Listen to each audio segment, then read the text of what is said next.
I now welcome the Honorable Chief of Army Staff, Pakistan, to please kindly present his inaugural address. This will also be followed by an interactive Q&A session moderated by Senior Policy Specialist Mr. Syed Hassan Akbar from the National Security Division. Thank you. Chatham House rules, please, for the interactive session. Thank you. Can you hear me in the back? Am I audible? Please allow me to speak from here because that rostrum is too small for me. Bismillah ar-Rahman ar-Rahim. Dr. Mohit Yusuf, esteemed panelists, speakers, international guests, ladies and gentlemen, Assalamu alaikum and good morning. It's my profound pleasure to speak to you once again at Islamabad Security Dialogue. I'm extremely pleased to note that this forum, organized by National Security Division for the first time in 2021, has already made its mark as one of the region's prominent security dialogue, and I would like to compliment Dr. Mohit and his team for this achievement. I believe today more than ever, we need to inculcate and promote such spaces for intellectual debate and discourse where people from around the world come together to share ideas about the future of their countries and the world at large, where some of the brightest minds can identify means of global cooperation rather than confrontation. Ladies and gentlemen, I speak to you today as the world is witnessing an unprecedented return to global power contestation. The resurgence of interstate conflict amidst shared global challenges of poverty, climate change, terrorism, cyber intrusion, and scarcity of resources poses profound questions for international system. The international community's collective security rests in our ability to integrate our shared goals of global prosperity through an equitable international system, resisting the pressures of great power contestation. Pakistan, as a country located at the crossroads of economic and strategic confluence, is navigating these shared challenges in our immediate region and through our partnership in the international community. Ladies and gentlemen, Pakistan's first ever national security policy places the safety, security, dignity and prosperity of its citizens at the heart of our security policy. It recognizes the symbiotic relationship between economic, human, traditional security, placing economic security at the core, with the ultimate aim of achieving prosperity for our citizens, with focus on ensuring domestic economic stability and growth, augmented through development partnership with the international community under our geo-economic strategy. Achieving this requires peace at home and abroad. Internally, Pakistan law enforcing agencies and the military have given innumerable sacrifices to defeat the menace of terrorism. Since 2001, Pakistan has suffered over 90,000 casualties and more than 150 billion in economic losses. Our commitment to defeating terrorism remains unwavering. Through the selfless dedication and sacrifices of our armed forces, civil law enforcing agencies and support of our nation, we have made remarkable gains against terrorism. This has resulted in a marked improvement in the internal security situation of Pakistan. However, the threat of terrorism and violent extremism remains and the struggle continues till we eliminate the last terrorist and cause of terrorism from our region. We are committed to preserving our gains against terrorism, and we are working with the interim Afghan government and other neighbors to ensure that terrorist organizations are no longer allowed to use territory of one country against another one. A peaceful and prosperous West and South Asia is our goal.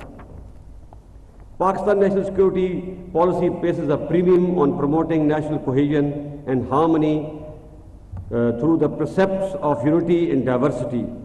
Our focus remains on eliminating intolerance and extremism by celebrating the diversity of our country and ensuring the right of state to preserve the fundamental rights guaranteed under the constitutions, irrespective of caste, creed or belief. I fully realize that it is a huge challenge, but we are committed and we will not relent till we make Pakistan a moderate and forward-looking country as envisioned by our founding father, Qaid-e-Azam Muhammad Ali Jinnah.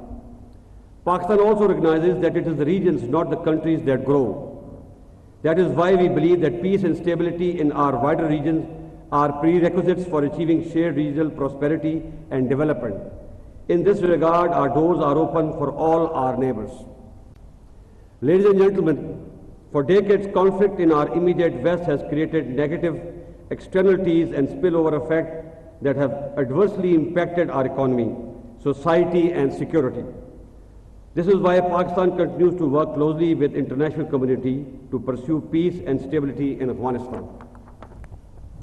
Unfortunately, lack of financial flows and continued sanctions are creating a humanitarian crisis in Afghanistan.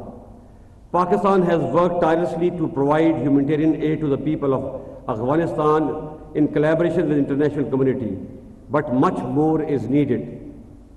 It is our collective responsibility towards the people of Afghanistan to ensure that timely and adequate humanitarian aid flows into the country. While the world, especially the West, are preoccupied by the humanitarian crisis unfolding in Ukraine, we must ensure that 40 million Afghans who face terrible conditions are not forgotten. The consequences of our inability to address the humanitarian crisis in Afghanistan will not only lead to refugee crisis, but will again make Afghanistan an epicenter of terrorism where Daesh with its global agenda flourishes, which may result in more than one 9/11. Therefore, good or bad, it is important for the international community to keep Afghan government's nose above the water. The performance of present Afghan government is not satisfactory to say the least, but we have to be patient and accommodative. Instead of imposing sanctions which have never worked, we must incentivize Afghan for their positive behavioral change. While Pakistan shares some of the concerns of the international community, we believe that disengagement with Afghanistan is not an option. We urge the international community to share their concerns directly with the Afghan interim government and continue their engagement to ensure uninterrupted flow of humanitarian assistance to the people of Afghanistan. Pakistan already hosts nearly 4 million registered and unregistered Afghan refugees. We continue to host our Afghan brothers and sisters, but would like to work with the international community to create stable environment necessary for their time-bound and dignified return to Afghanistan. Ladies and gentlemen, toward the east, situation along the line of control is satisfactory and fairly peaceful. Mercifully, we have not seen any major incident along the line of control since last 1 year, which has brought great relief to the people living along both sides of the line of control. However, the recent incident involving Indian launching a supersonic cruise missile into Pakistan on 9th March 2022 is of serious concern. Unlike other incidents involving strategic weapons system, this is the first time in history that a supersonic cruise missile from one nuclear-armed nation has landed in another. This raises serious concerns about India's ability to manage and operate high-end weapon systems, and equally concerning is India's indifferent attitude in not informing Pakistan immediately about an inadvertent launch of the missile. We hope the international community will realize that this incident could have resulted in loss of life in Pakistan or an accidental shooting down of a passenger plane that were flying along the path of the cruise missile. Pakistan has called for a thorough probe into the incident, and we expect India to provide evidence to ensure Pakistan and the world that their weapons are safe and secure.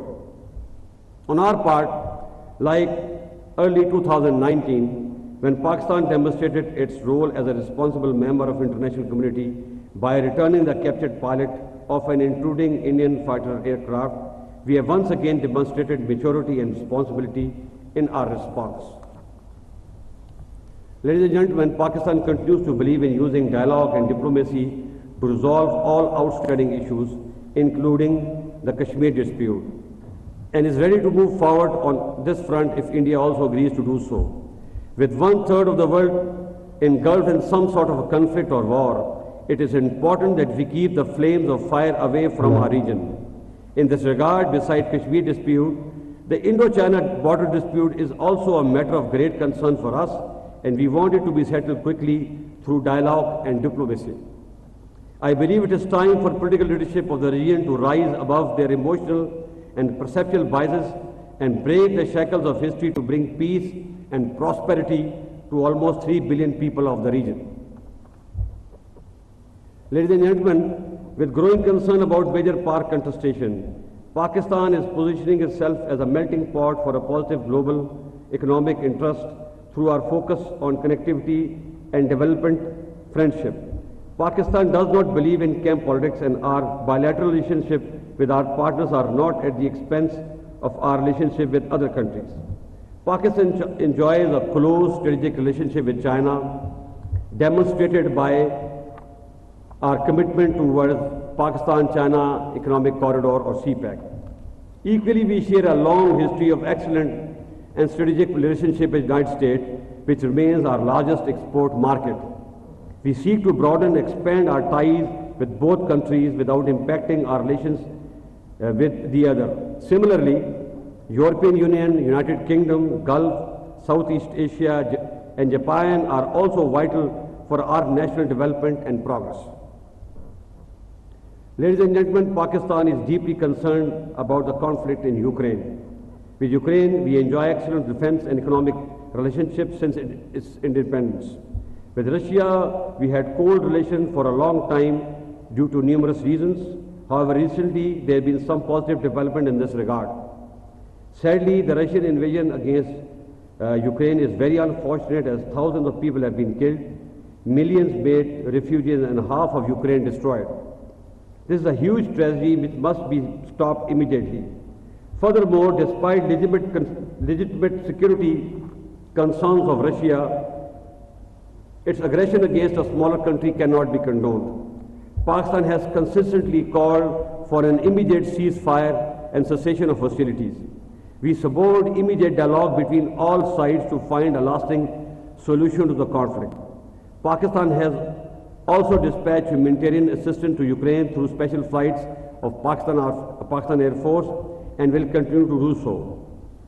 The continuation or expansion of conflict in Ukraine will not serve the interest of any side, least of all the developing countries, which will continue to face socio-economic costs of the conflict, a conflict which can easily get out of hand. Ladies and gentlemen, clearly there are visible camps at the time among global polity, those which advocate contestation and those advocate cooperation. The future vision of global security will ultimately be shaped and decided by the fact that which camp prevails. I believe the world today, at this civilizational and scientific pinnacle, is built by those who visualized and believed in cooperation, respect, and equality instead of divisions, warmongering, and dominance.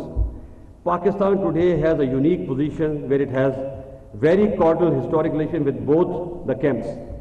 Our interests are best served only if cooperation between various power centers is promoted instead of contestation, and so is the case with other developing countries. I beg your pardon.